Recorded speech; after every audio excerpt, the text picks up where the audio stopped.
Bismillahirrahmanirrahim. Innal hamdalillah nahmaduhu ta'ala wa nasta'inuhu wa nastaghfiruh. Wa na'udzu billahi min shururi anfusina wa sayyiati a'malina. Man yahdihillahu fala mudilla lahu wa man yudlil fala hadiya lahu. Asyhadu an la ilaha illallah wahdahu la syarika lahu. Wa asyhadu anna Muhammadan abduhu wa rasuluh. Yaqulullahu jalla wa ala, ya ayyuhalladzina amanu taqullaha haqqa tuqatih wa la tamutunna illa wa antum muslimun. Wa qawluhu ta'ala, ya ayyuhalladzina amanu taqullaha wa qulu qawlan sadida yuslih lakum a'malakum wa yaghfir lakum dhunubakum. Wa may yuti'illaha wa rasulahu faqad faza fawzan 'azima. Amma ba'd, fa inna asdaqal hadits kitabullah wa khairal hadi hadi Muhammadin sallallahu alaihi wasallam wa syarrul umuri muhdatsatuha fa inna kulla muhdatsatin bid'ah wa kulla bid'atin dhalalah wa kulla dhalalatin wa ahliha finnar. Ikhwani fid din wa akhwati fillah, a'azzani Allah wa iyyakum, rahimani wa rahimakumullah jami'an. Insyaallah taala pada pertemuan kita di malam hari ini kita akan membahas tema pembahasan membantu kesusahan seorang mukmin, melepaskan kesulitan orang-orang beriman adalah jalan keselamatan. Taib. Diterangkan di dalam hadis Abu Hurairah, diriwayatkan oleh Imam Muslim, anin Nabi sallallahu alaihi wasallam qala, man nafasa am mu'minin kurbatan min qurabid dunya nafasallahu anhu kurbatan min qurabi yaumil qiyamah. Wa man yassara ala mu'sirin yassarallahu alaihi fid dunya wal akhirah. Wa man satara musliman satarahu Allahu fid dunya wal akhirah. Wallahu fi auni al-abdi ma kana al-abdu fi auni akhihi. Wa man salaka tariqan yaltamisu fihi ilman sahhalallahu lahu bihi tariqan ila al-jannah. Wa majtama'a qaumun fi baitin min buyutillah yatluna kitaballah wa yatadarasuna bainahum illa nazalat alaihimus sakinah wa ghashiyatuhumur rahmah wa haffathumul malaikatu wa dzakarahumullahu fi man 'indah wa man batta'a bihi amaluhu lam yusri bihi nasabuhu. Tayyib.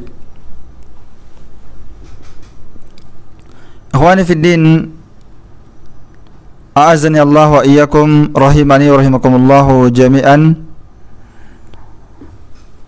Di dalam hadits ini terdapat sejumlah pelajaran dari hadis Abu Hurairah radhiyallahu taala anhu, diriwayatkan oleh Imam Muslim rahimahullahu taala.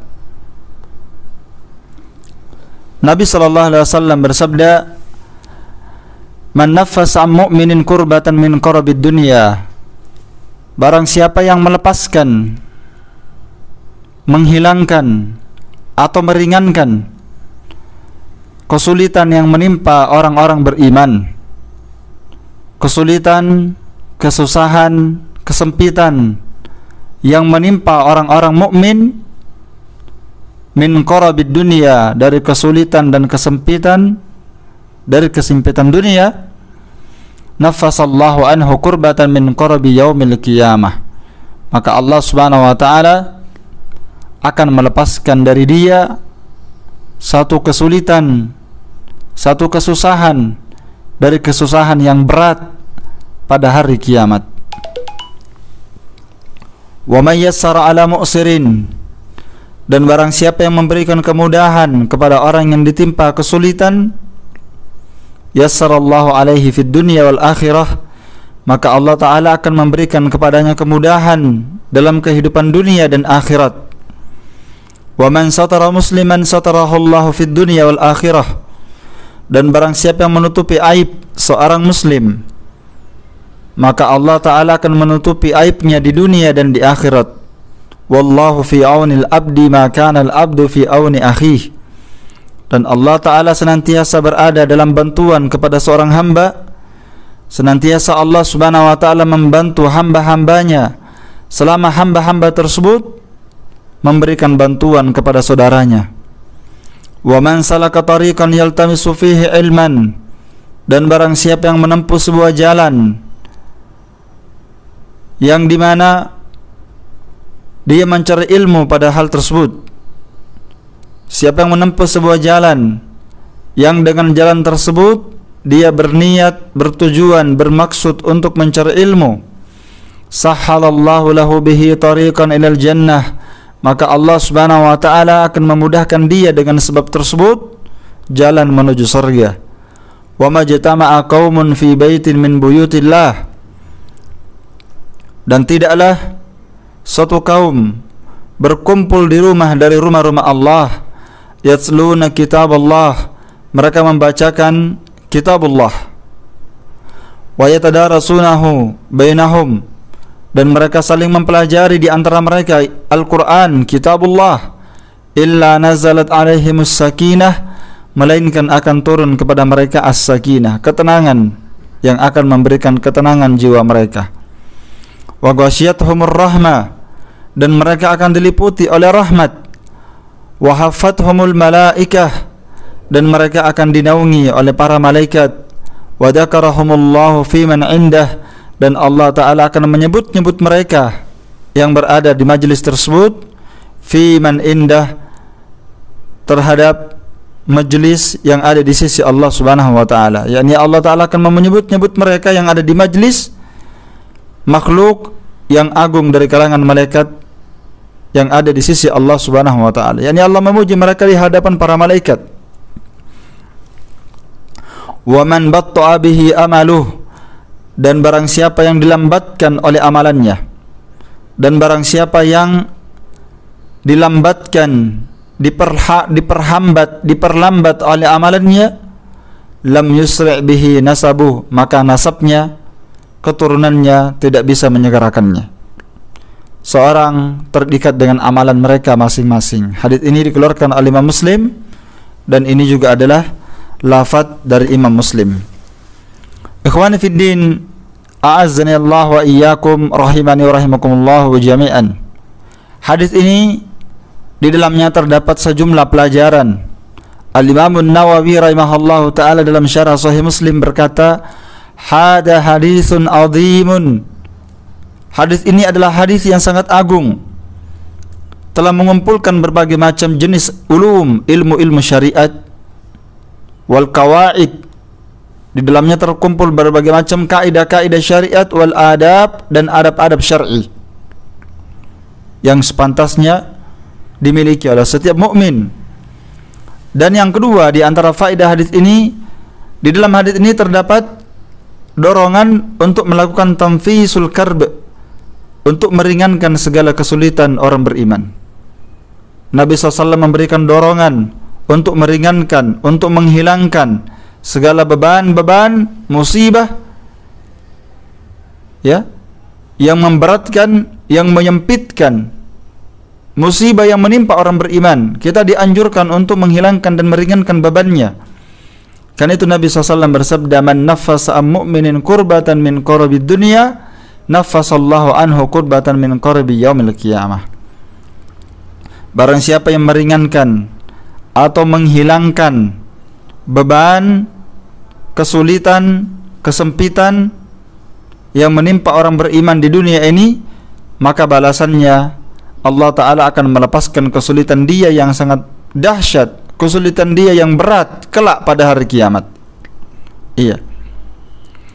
Dan kesulitan yang menimpa orang beriman Kesusahan yang menimpa orang beriman, kesempitan yang menimpa orang beriman itu berbagai macam jenis.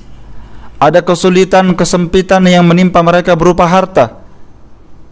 Ada kesulitan yang menimpa mereka berupa jiwa. Ditimpa musibah jiwa mereka dengan luka, kematian, ditimpa berbagai macam kesulitan. Ditimpa kesulitan berupa harta, hilang harta, rusak harta mereka.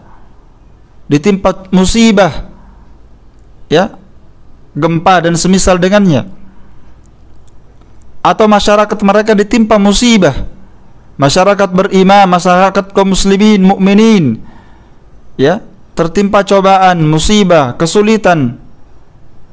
Atau selain daripada itu, faman naffasaha anhu wa azalaha, maka barang siapa yang meringankannya atau dia menghilangkannya, paling tidak meringankan bebannya, azalallahu anhu kurbatan min qurbi yaumil qiyamah, maka Allah Ta'ala akan menghilangkan bagi dia, Allah Ta'ala akan meringankan dari orang yang membantu tersebut, ya, kesulitan yang akan dia dapatkan dari kesulitan yang besar pada hari kiamat.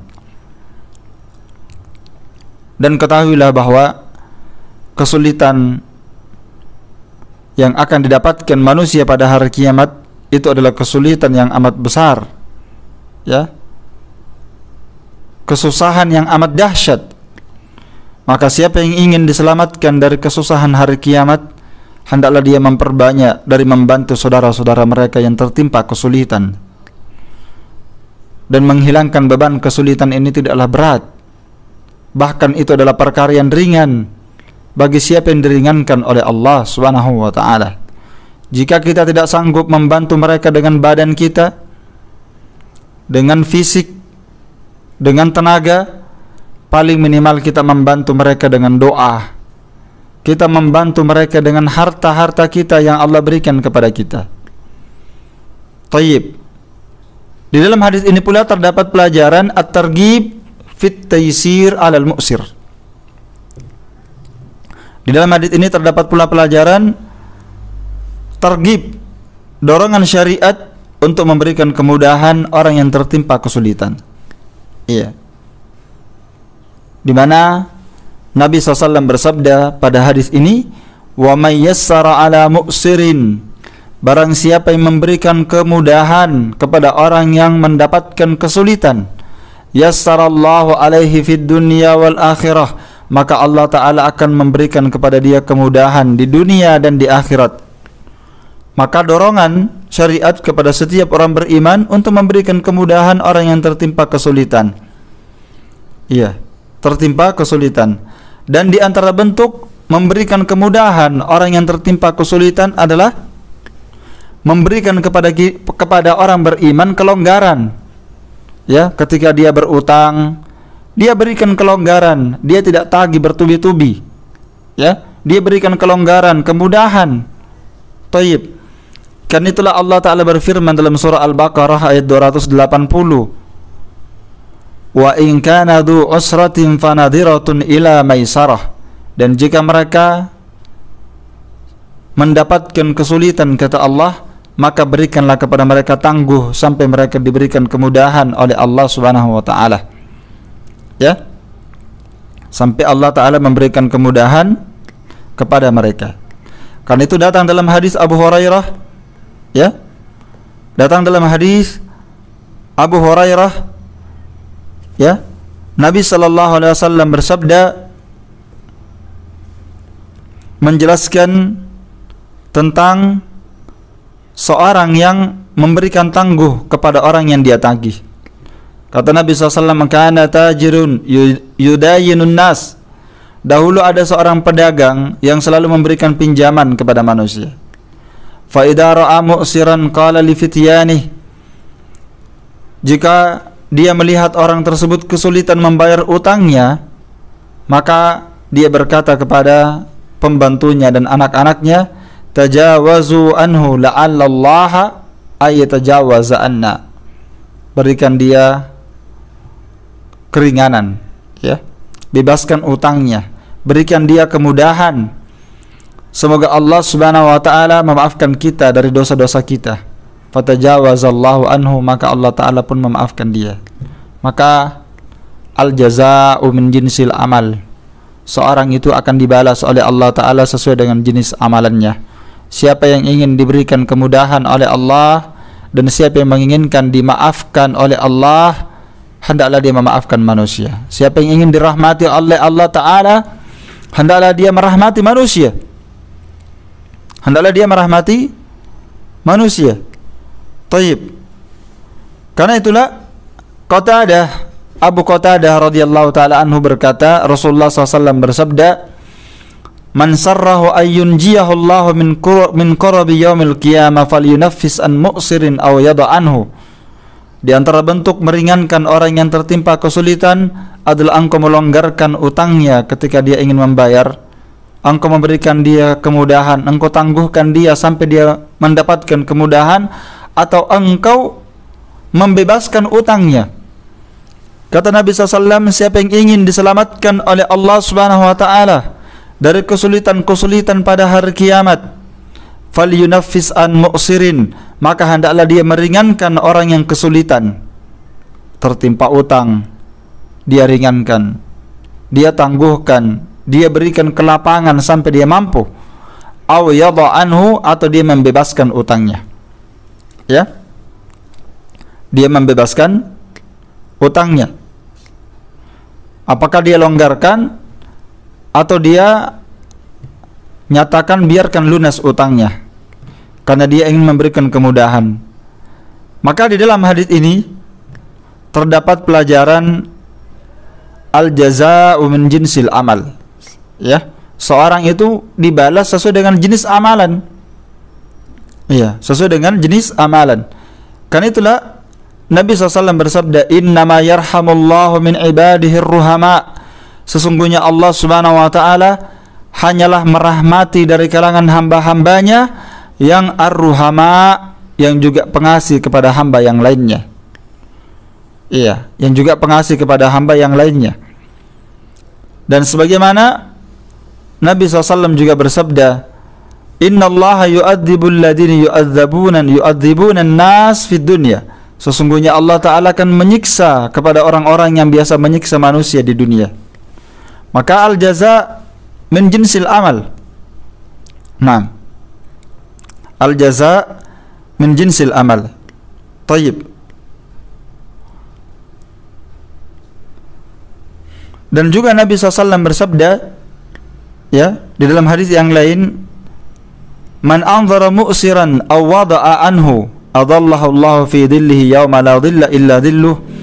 Barang siapa yang menangguhkan orang yang tertimpa kesulitan dalam membayar utang, dia tangguhkan, atau dia membebaskan utangnya, maka Allah Subhanahu wa Ta'ala akan menaungi dia kelak pada hari kiamat, di mana tidak ada naungan kecuali naungan Allah Subhanahu wa Ta'ala. Iya. Kemudian, ikhwani fid din, a'azzani Allah wa iyyakum, rahimani wa rahimakumullahu jami'an. Di dalam hadis ini pula terdapat keutamaan menutupi aib seorang muslim. Iya. Berdasarkan sabda Rasulullah sallallahu alaihi wasallam, "Wa man satara musliman satarahu Allah fid dunya wal akhirah." Dan barang siapa, kata Nabi SAW, menutupi aib seorang muslim, maka Allah Subhanahu wa Ta'ala akan menutupi aibnya di dunia dan di akhirat. Iya, menutupi aibnya artinya adalah engkau menyembunyikan aibnya. Apakah aib berhubungan dengan badannya, dengan penampilannya, wajahnya, anggota badannya, ada aib pada anggota badannya, pada wajahnya, pada penampilannya, engkau menutupi aibnya. Atau engkau menutupi aib pada akhlaknya, pada kekurangan akhlaknya. Ya, mungkin sebagian akhlaknya ada yang tidak baik, engkau menutupinya, al-qauliyah wal fi'liyah, ataukah engkau menutupi aibnya berupa ucapannya, perbuatan-perbuatannya yang asalnya aib tersebut tidak diketahui dan tidak dilihat oleh manusia. Karena itulah suatu aib yang memang tidak tampak namun Anda mengetahui hal itu adalah aib bagi saudara kalian, ya, itu aib yang kalian dapati pada orang beriman dari kawan kalian, saudara kalian, kaum muslimin, yang apabila aib tersebut tidak tampak, maka asalnya aib tersebut tidak boleh ditampakkan. Iya. Siapa yang menyembunyikan aib yang seperti ini, Allah Ta'ala akan membalasnya dengan menutupi aibnya di dunia dan di akhirat. Allah Ta'ala akan menutupi aibnya di antara manusia di dunia dan di akhirat. Karena itu datang dalam hadis yang sahih, ya ma'asyara man amana bilisanih, kata Nabi SAW, wahai kalian kaum muslim, kaum man amana bilisani, yang telah beriman dengan lisannya, kata Nabi, walam yadkhulul imanu fi qalbi, sedangkan iman tidaklah belum masuk ke dalam hatinya. La taktabul muslimin, janganlah kalian menggibahi, menggunjing kaum muslimin. Wala tatabba'u auratihim, dan jangan kalian mencari-cari aurat, aib-aib mereka, kekurangan mereka. Fa innahu man tatabba'a auratihim, karena barang siapa yang mencari-cari aurat orang beriman, tatabba'a Allahu auratahu, maka Allah Ta'ala akan mencari-cari auratnya. Wa man tatabba'a Allahu auratahu, dan barang siapa yang Allah cari-cari auratnya, aibnya, kejelekannya, kekurangannya, yufdhihu fi baitihi, maka Allah Ta'ala akan menyingkap aibnya meskipun dia berada di dalam rumahnya. Iya. Maka sudah sepantasnya seorang muslim itu menutupi aib muslim yang lainnya. Iya.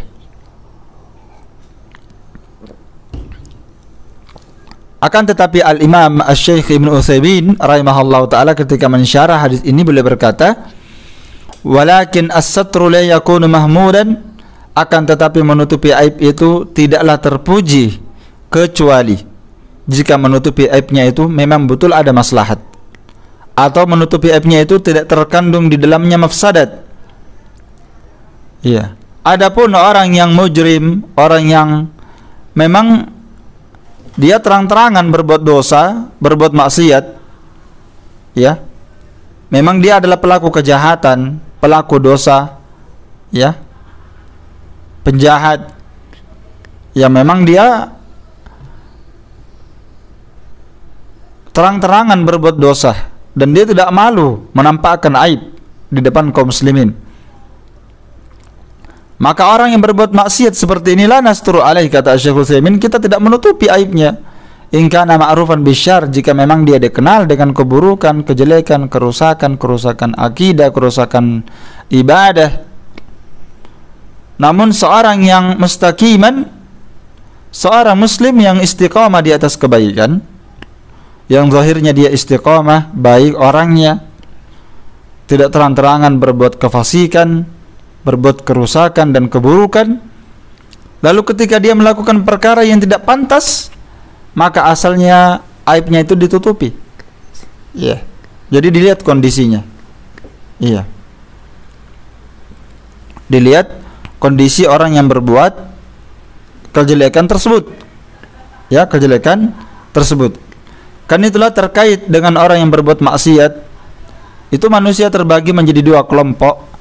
Memang ada golongan yang dari kalangan orang yang baik, ya, ketaatannya dikenal oleh banyak orang, dia tidak dikenal sebagai pelaku maksiat, ya, maka orang seperti ini kalau melakukan kesalahan atau khilaf, maka kekeliruannya tidak boleh dibongkar, ketergelincirannya, kekeliruannya, kesalahannya tidak boleh dibongkar dan tidak boleh diperbincangkan, karena itu termasuk ghibah, menggunjing yang hukumnya haram, ya, menggunjing yang hukumnya haram. Tidak boleh seorang membongkar yang seperti ini. Naam. Karena itu Nabi SAW memberikan dorongan untuk menutupi aib, ya, menutupi aib, dan Allah Subhanahu Wa Taala melarang orang-orang beriman agar supaya tidak menyiarkan berita-berita buruk di tengah orang beriman. Siapa yang melakukannya bagi mereka azab yang pedih di dunia dan di akhirat. Iya. Dan ada golongan yang kedua, dari golongan yang kedua yang memang berbuat maksiat, itu golongan yang memang dikenal sebagai pelaku maksiat, melakukannya terang-terangan, tidak peduli dengan perbuatan maksiatnya, dan dia tidak peduli dengan komentar manusia, terhadap perbuatannya, maka yang seperti ini tidak ada masalah dibuka aibnya. Seperti yang ditegaskan oleh Imam Al-Hasan Al-Basri rahimahullahu taala, ya, bahkan orang seperti ini harus diselidiki keadaannya untuk dijatuhi hudud, hukum had. Karena itu Nabi SAW bersabda, ya, "Waqdu ya Unais ila imra'atin hadah." Wahai Unais, pergilah ke istri fulan ini, jika dia mengaku berzina maka rajamlah dia. Ya, maka rajamlah dia. Tayyib. Ikhwani fid din, a'azzani Allah wa iyyakum, rahimani wa rahimakumullah jami'an. Di dalam hadis ini pula terdapat faedah at-targhib fi i'anatil muslimin wa qada'i hajatihi.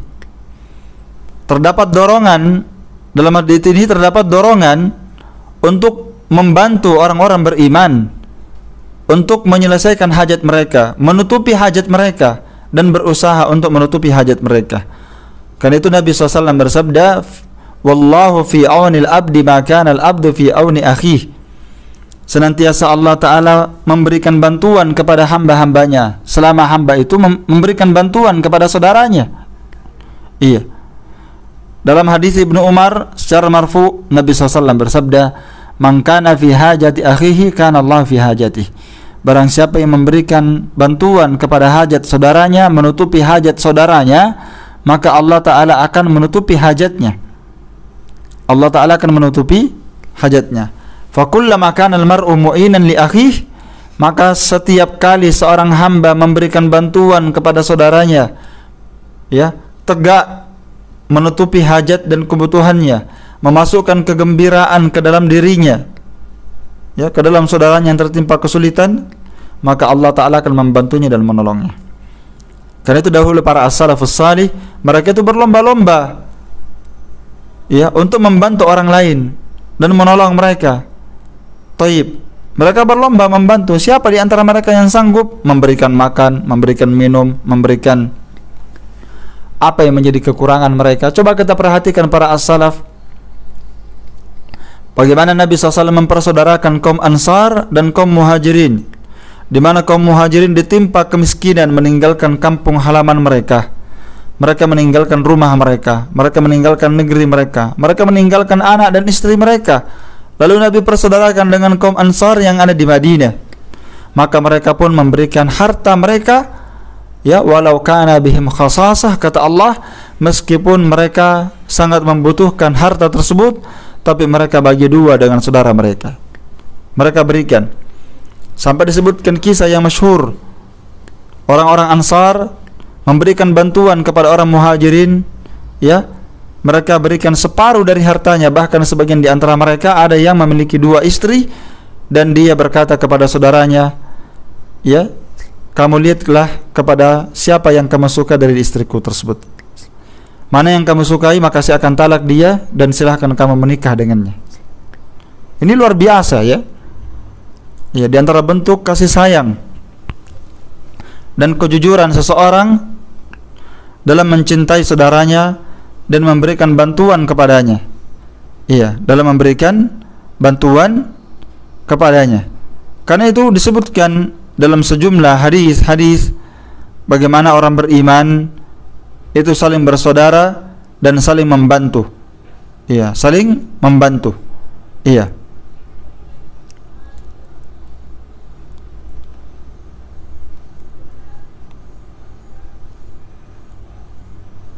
Tayyib.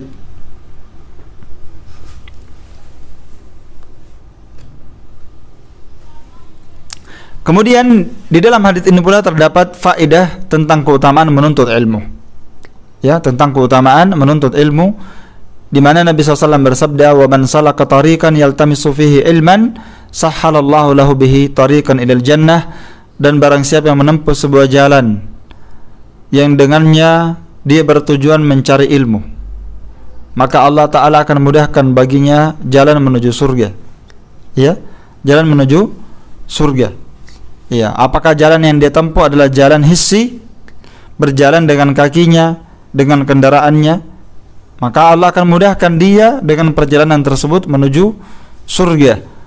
Dan mencakup pula jalan al-ma'nawi, ya, jalan maknawi dengan menghafal, dengan mencatat, ya, mengumpulkan faedah, menukil faedah, menyebarkannya. Itu diantara bentuk menuntut ilmu, menempuh jalan untuk mendapatkan ilmu dengan tariqah al-ma'nawi. Ya, siapa yang menempuh hal ini, maka Allah akan mudahkan dia jalannya menuju kepada surga Allah Subhanahu wa taala. Taib. Dan di dalam hadis ini pula terdapat keutamaan membaca Al-Qur'an, berkumpul dan mempelajari bersama Al-Qur'an. Ya, karena itu akan mendatangkan as-sakinah, ketenangan dalam batin. Akan turun rahmat Allah. Mereka akan diliputi oleh para malaikat dan mereka akan dipuji di sisi para malaikat Allah Subhanahu wa taala. Taib. Dan di dalam hadis ini, ikhwani fiddin, a'azzani Allah wa iyyakum, rahimani wa rahimakumullah jami'an, terdapat di dalamnya keutamaan sedekah. Ya. Keutamaan orang yang bersedekah. Maka memberikan bantuan kepada saudara kita yang tertimpa kesulitan, ya, tertimpa kesusahan, meringankan beban mereka, itu adalah keutamaan yang sangat besar. Apalagi kita ketahui bersama tentang keutamaan bersedekah, ya, di mana dalil-dalil dari Al-Quran dan Sunnah Nabi SAW menyebutkan sejumlah keutamaan bersedekah, dan keutamaan sedekah ini sangat banyak sekali, sampai ratusan dalil tentang sedekah, ya, ratusan dalil yang menjelaskan tentang sedekah. Iya, taib. Karena itu Allah Subhanahu wa taala berfirman, ya, tentang sedekah ini, wa anfiqu mimma razaqnakum min qabli ay ya'tiya ahadakumul maut.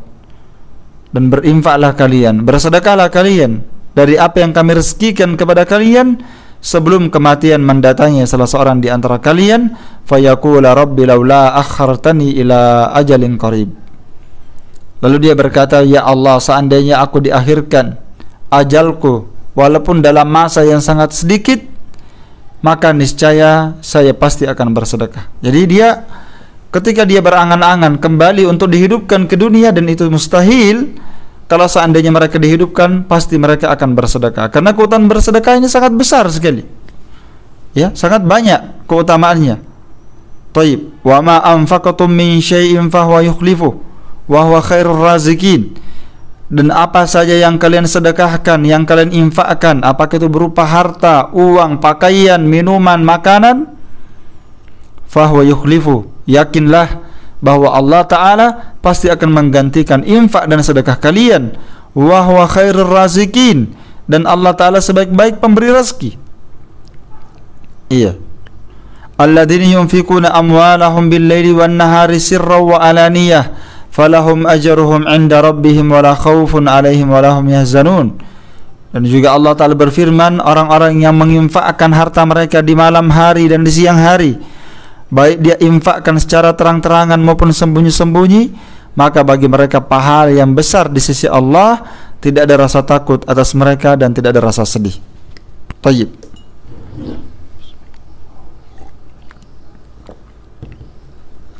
Karena itu Nabi SAW bersabda dalam hadis Abu Hurairah, ya bani Adam, anfiq unfaq alik, wahai anak cucu Adam, berinfaklah kalian, niscaya kalian akan diinfak oleh Allah Subhanahu wa taala.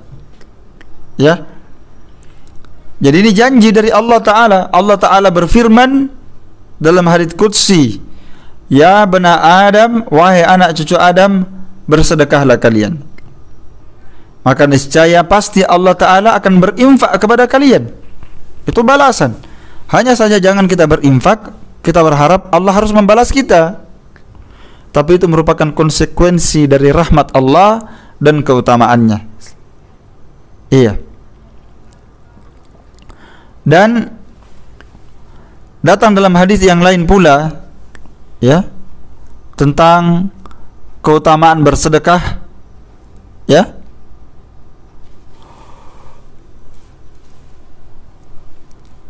Di antaranya adalah infak dan sedekah ini akan memadamkan murka Allah Subhanahu wa taala, mendatangkan keridhaan Allah, dan menghapuskan serta memadamkan kemurkaannya. Nabi SAW bersabda, "Inna sadaqatus sir tudfi'u ghadabar Rabb tabaraka wa ta'ala." Sesungguhnya sedekah yang dilakukan secara sembunyi-sembunyi itu akan memadamkan murka Allah Subhanahu wa taala, tabaraka wa taala. Yang kedua, dengan sedekah tamhul khati'ah, itu akan menghapuskan dosa dan yang kita kerjakan, dosa dan maksiat, kesalahan yang kita buat. Ya, dan akan menghilangkan api dari dosa tersebut. Was-sadaqatu tudfi'ul khati'ah kama tudfi'ul ma'un nar. Sesungguhnya sedekah, kata Nabi SAW, bisa memadamkan kesalahan dan dosa sebagaimana air bisa memadamkan api. Demikian pula sedekah ini wiqayatan minan nar, akan membentengi seorang dari neraka. Karena itu Nabi SAW bersabda, "Fattakun nar," bentengilah diri kalian dari api neraka, walau bisyikki tamrah, meskipun kalian bersedekah dengan sepotong korma. Dan di antara keutamaan sedekah, seorang yang bersedekah ini akan mendapatkan naungan pada hari kiamat dengan naungan sedekahnya. Sebagaimana datang dalam hadis Uqbah bin Amir, Nabi SAW bersabda, "Kullu mri'in fi dhilli sadaqatihi hatta yuqda bainan nas." Setiap manusia akan berada di bawah naungan sedekahnya pada hari kiamat sampai manusia diputuskan oleh Allah Subhanahu wa taala.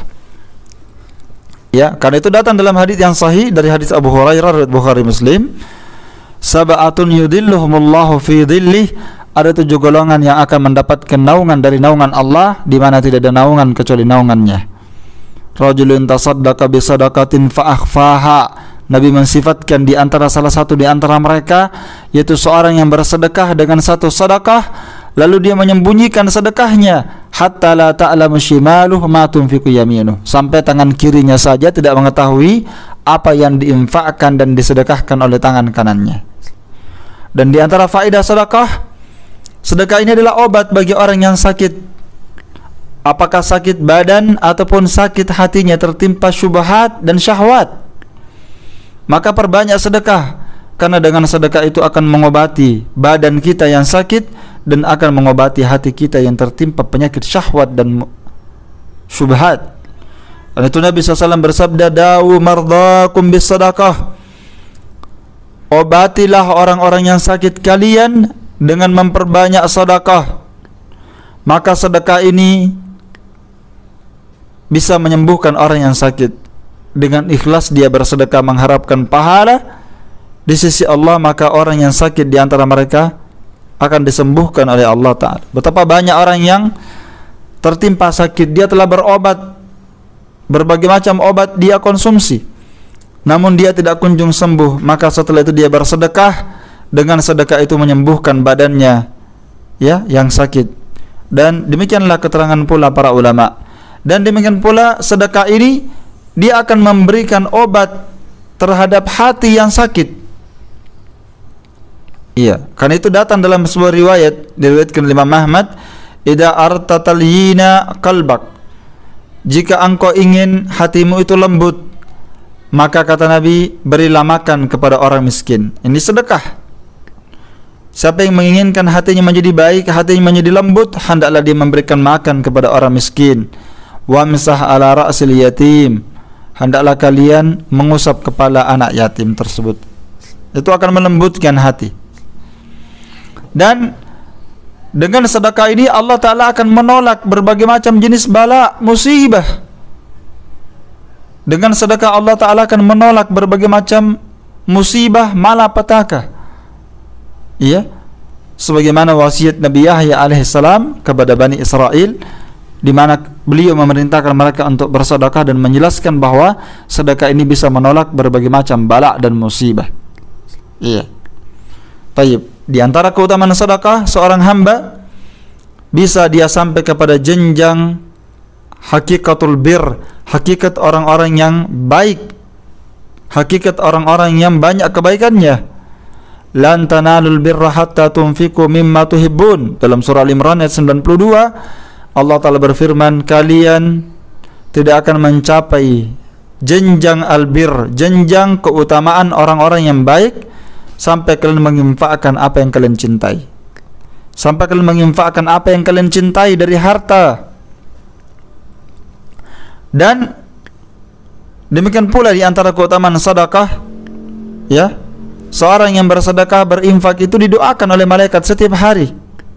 Didoakan, kata Nabi SAW, ma min yaumin yusbihul abdu fihi illa malakan yanzilan.